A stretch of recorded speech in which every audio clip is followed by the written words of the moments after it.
Bom dia, pessoal, aqui é o Marcão, espero que vocês tenham uma boa semana, um feliz sábado a todos vocês, que já estão prontos para nós ouvir a voz de Deus através do estudo da Santa Escritura.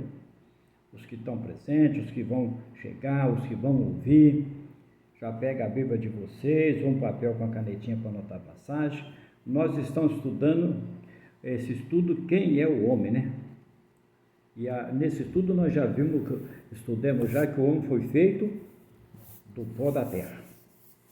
Deus preparou ali o barro, modelou e fez aquele boneco. Mas eu falei isso passado e vou tornar a repetir. Aquele boneco tinha vida? Não. Aquele era um boneco feito e sem vida nenhuma. Como ele se tornou um ser vivente? A hora que Deus soprou nas narinas dele. Então ele aí passou a ser um ser vivente. Sem o furgo de vida que Deus coloca em nós não somos nada, nós somos um boneco. Mas com o furgo de vida que Deus nos dá, então nós passamos a ser um ser vivente. Vocês abram no livro de Eclesiastes, capítulo 12, versículo 7. Eclesiastes, capítulo 12, versículo 7. O que acontece ao homem ao perder-lhe o furgo da vida? O que acontece? Vai virar pó, né? Nós estamos vendo aí. Assim, e o pó volta à terra como era, o espírito volta a Deus, que o deu. Então o homem, quando ele perde o fogo de vida, ele volta para a terra, vai virar um pó, vai acabar, mas o fogo de vida, o fogo que pertence a Deus, volta para Deus. E aí você pode, agora já procuraram para mim e falou, aí como é que Jesus vai vir para ressuscitar? Deus vai devolver para aqueles que aceitou ele como seu salvador pessoal através de Jesus Cristo? Então, volta para essa pessoa. Mas morrendo, que nós falamos que ele dorme e um dia vai ser chamado para reviver de novo, né?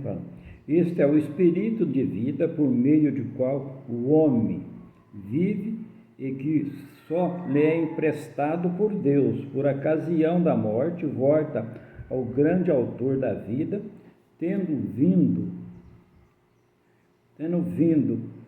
de Deus, e ele pertence, e o homem pode através daquilo que Deus dá, internamente como o dom divino por Jesus Cristo, só é dado por o homem quando na ressurreição de volta, através de Jesus Cristo. Se Jesus Cristo não tivesse vindo para pagar o salário que nós cometemos, a dívida que nós fez, Jesus se tornou um afiador, né?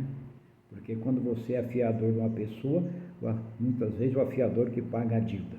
E a dívida era tão grande que eu e vocês e aqueles do antepassado não dava conta de pagar. Porque Deus tinha colocado que o salário do pecado era a morte, e o homem pecou. O homem transgrediu, o homem desobedeceu. Quando você desobedece uma lei do homem aqui da terra, que é criado a lei, e você é punido pelaquilo que você desobedeceu, uma lei de trânsito, qualquer outro tipo de lei, você é punido, você vai pagar pelaquilo que você transgrediu. E é quando Deus falou, se o homem transgredisse, ele ia morrer, porque o salário do pecado é a morte. Então, através de Jesus Cristo que pode. Agora, se nós vamos lá no livro de Romanos, capítulo 6, versículo 23. Romanos, capítulo 6, versículo 23. Vamos ver o que a Bíblia nos fala para nós, né? Fala assim, já acharam? Tudo bem. Assim, quando o Espírito volta para Deus e o pó de que o homem foi feito, a alma vivente, no princípio, volta o que a terra era. E a pessoa não mais insiste, como se vive, com ser vivente, consciente e pensante, incerto como existe na mente, plano a propósito de Deus por Jesus Cristo, na ressurreição nesse sentido, para ele viver todos, porque todos serão ressuscitados. Olha que maravilha. O propósito de Deus é devolver o fogo, através de Jesus Cristo. Se Jesus Cristo não tivesse vindo pagado o salário, Nada era feito. Mas para muitos, mesmo que Jesus pagou o salário, não aceita ele como seu salvador. Muitos não acreditam que Jesus veio e pagou um preço para nos dar o direito da salvação eterna. Então, Romano, ele nos fala nesse sentido. Então, no capítulo 6, versículo 23 de Romano, ele fala: porque o salário do pecado é morte, mas o dom gratuito de Deus é vida eterna por Cristo Jesus, nosso Senhor. Vida eterna através de Jesus Cristo. Vocês que estão estudando comigo, eu com vocês, nós aprendemos junto aquilo que o Espírito Santo quer que nós aprendamos, os anjos aqui ao nosso redor, né? Deus fala: vai lá, meus filhos, lá, com aqueles filhos meus lá, os anjos, e o Espírito Santo aqui nos dando entendimento, para nós aprender aquilo que Deus quer que nós aprendamos, né? Então, vida eterna através de Jesus Cristo. Fala sobre a diferença entre viver para o pecado e viver para Deus. Tem uma diferença. Deixa claro que várias pessoas que o castigo justo do pecado é a morte. O pecado contamina e causa mais maldade. É preciso se ter o pagamento daquilo que alguém merece receber, que morte. Precisa pagar. Você fez uma dívida, você tem que pagar a dívida que você fez. Seja o custo que custar, você vai ter que pagar essa dívida. E para o justo, a consequência do pecado, que diz, é feito do pecado na pessoa humana. O dom gratuito de Deus é vida e vida eterna. Para nós que estamos estudando, aprendendo junto, aquilo que Deus quer que nós aprendemos, e Jesus já pagou a nossa dívida. Então, ele só pede uma coisa: meus filhos, aceita. Eu paguei a dívida de vocês, pagou um preço caro, pagou com sangue. Você já viu alguém derramar um sangue para pagar a dívida do outro? Você não consegue ver, mas Jesus fez isso. Porque quando ele, mais o Pai, criou esse planeta, criou o homem, eles tinham posto ali uma regrinha: se pecar, morre. E a palavra de Deus, ela não volta atrás. Essa semana procuraram para mim: você fala que a palavra de Deus não volta atrás, não está nada nesse estudo, mas como fizeram a pergunta e eu vou responder a pergunta, eu falei que durante o estudo eu ia falar, então eu vou falar ela agora para vocês. Quando Deus pediu para aquele anjo tirar aquela família, que ele ia destruir aquelas duas cidades, Sodoma e Gomorra, e ele foi destruído. Quando ele pediu para o profeta Jonas pregar na cidade de Nínive, e falou assim: fala para eles, se eles não converter, eu vou destruir. A primeira vez Deus falou: pede para a família sair que eu vou destruir. E muitos fazem essa confusão que Deus não destruiu, voltou atrás. Não, Deus não voltou atrás, ele já tinha falado para Jonas: você vai lá e prega para aquele povo, fala a verdade, se eles não me aceitarem e não se arrepender, eu vou destruir. E quando Jonas pregou ali, primeiro João fugiu, é outra história, mas eu fez a pergunta, eu estou adiantando. E quando Jonas pregou ali 40 dias naquela cidade, 40 noites, subindo avenida, descendo avenida, a primeira pessoa que arrependeu foi o rei. E o rei pediu ali que todo mundo jejuasse para Deus ter misericórdia. Então Deus teve misericórdia. Deus sempre está tendo misericórdia de nós, dos seus filhos. Deus nunca afastou de nós. Muitas vezes é o ser humano que afasta de Deus. Portanto, Jesus veio para morrer na cruz, para um dia nós estar junto com Ele, né? Então é isso que acho que você que procurou, então assim, se quiser mais detalhes, pode falar, que aí a gente pega o livro de João ali, e a gente dá uma pincelada nele aí outro dia. Agora você vai lá em 1 João, capítulo 5, versículo 12. 1 João, já é mais finalzinho da Bíblia ali. Depois de Tiago, depois de 1 Pedro, 2 Pedro, aí entra João. Não é o João ali perto de Lucas, não, lá no finalzinho da Bíblia. E 1 João 5,12, que somente tem o direito da vida eterna. Então, quem somente tem o direito da vida eterna? A palavra bem responde, nós já falamos, vamos aprendendo junto. Aquele que tem o Filho tem a vida, e aquele que não tem o Filho de Deus não tem vida. Você está vegetando aqueles que não aceitam Jesus Cristo. Aqueles que não andam no caminho de Deus. está vegetando nessa terra, porque não vai ter vida eterna. Fale, Deus perdoa qualquer tipo de pecado? Se você pedir perdão de coração, de arrependimento, Ele perdoa. Só tem um pecado que Deus não vai perdoar: a blasfêmia contra o Espírito Santo. Por quê? Você não aceita. Você não aceita como é que você quer. O que nós temos que pensar é o seguinte, que muitos pedem perdão para Deus e não quer perdoar o próximo. Como é que você quer receber e não quer dar?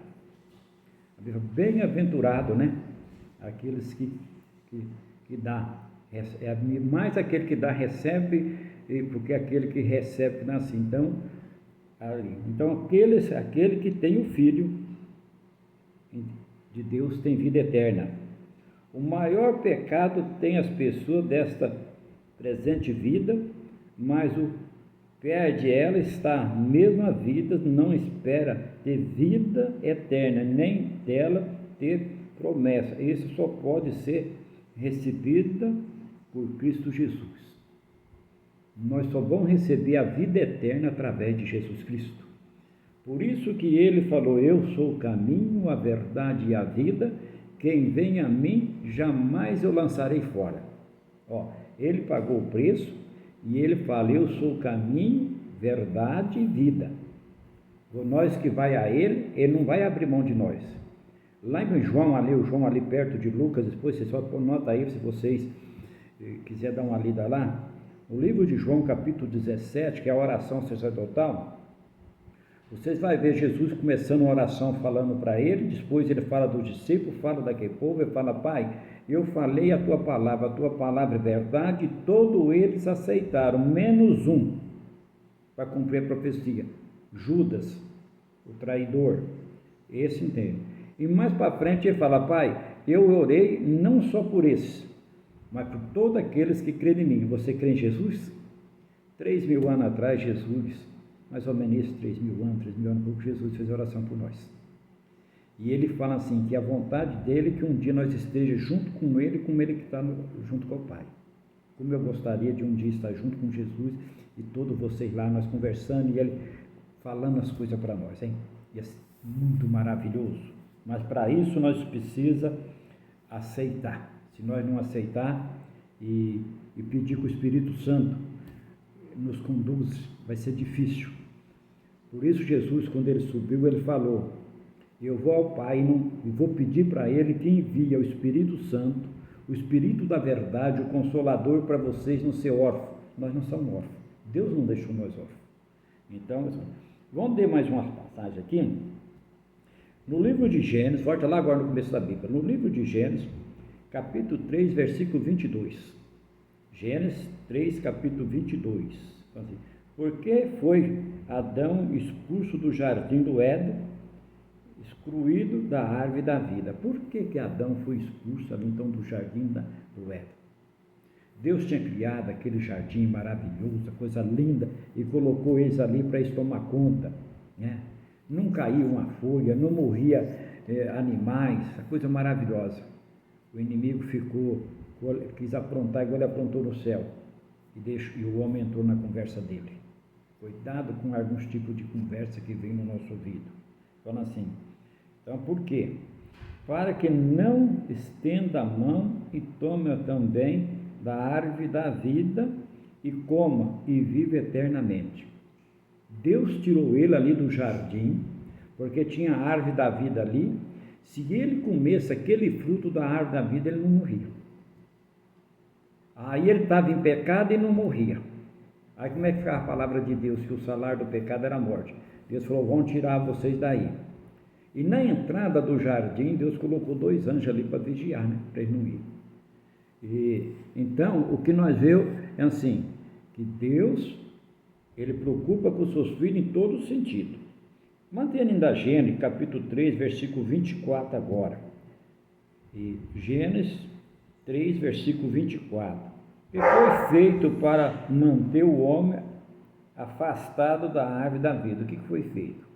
Eu já tinha dado uma adiantadinha, mas vamos ler de novo, né? Que foi anjo. E fala assim, e expulsou o homem, colocou querubim no oriente do jardim do Éden e refugiu de uma espada, ou eis com a espada na mão, se revezava ali os anjos ali guardando o caminho da árvore da vida. Ele fez o quê? Colocou 2 anjos com espada ali na mão. Por que Deus colocou então esses 2 anjos com espada? Para Adão não entrar mais no jardim da vida. Ali no jardim para comer da árvore da vida. Se ele entrasse e comesse, ele não morreria. Agora, eu vou fazer uma pergunta para vocês pensar. Imagina, você constrói uma casa para a pessoa, ou até mesmo para você, a coisa mais linda, aquela casa. Mas tem um requisito que você não pode mexer. E você vai e mexe. Então, você não pode entrar mais naquela casa. E coloca 2 guardas na entrada da casa. Todo dia você vai lá e olha a mansão linda, bonita, as paredes com as coisas mais lindas daquela casa. Você vai lá e olha. Pensa no sofrimento de Adão e Eva, ele chegar ali, talvez ele já tinha ali Abel, Caim, mais algumas filhas, levava os filhos e mostrava. Olha que coisa linda, meus filhos. E o filho fala, pai, por que eu não posso entrar aí dentro? Porque eu, mas a sua mãe fez coisa errada. E os 2 anjos ali, mas não pode mesmo, você sabe disso. E Deus teve tanta misericórdia dele que depois retirou o jardim dali. Ou pôs uma cortina, que ele não viu mais o jardim. Mas por um bom período na vida dele, ele ia todo dia na entrada do jardim e olhava. E ali ele começou a ver o tamanho da transgressão, o pecado. Porque ali naquele jardim, aonde não caía folha, aonde não morria nada, ele foi obrigado a matar o primeiro cordeiro. Aquele cordeiro que foi morto ali para tirar o pelo dele, para fazer veste para eles, já representava Jesus. Jesus falou, como um cordeiro que foi levado ao matador sem reclamar. Aquela ovelhinha morreu no modo do pecado deles. Aí eles viram ali as primeiras folhas das árvores cair. Depois ele viu um filho matando o outro filho. Tudo no modo do pecado. E Deus nos dá advertência, porque é o seguinte, olha, vocês vão ter vida eterna através de Jesus. Se não for através de Jesus, vocês não vão chegar na Canaã celestial. Para nós chegar na Canaã celestial, nós precisamos pedir muita misericórdia de Deus e falar, Senhor Jesus, muito obrigado pelo seu sacrifício de deixar o trono da graça vir aqui no planeta Terra, esse planeta que vocês criou maravilhosamente e nós destruímos pela nossa ignorância, pela desobediência, nós destruímos isso aqui. Mas o Senhor veio e pagou para nos resgatar. Ajuda nós a andar nos seus caminhos. Espírito Santo nos conduz nesse caminho, porque um dia com a nossa família, com nossos amigos, nós queremos chegar na Canaã celestial. Um abraço a todos vocês, até o próximo estudo e fica com Deus.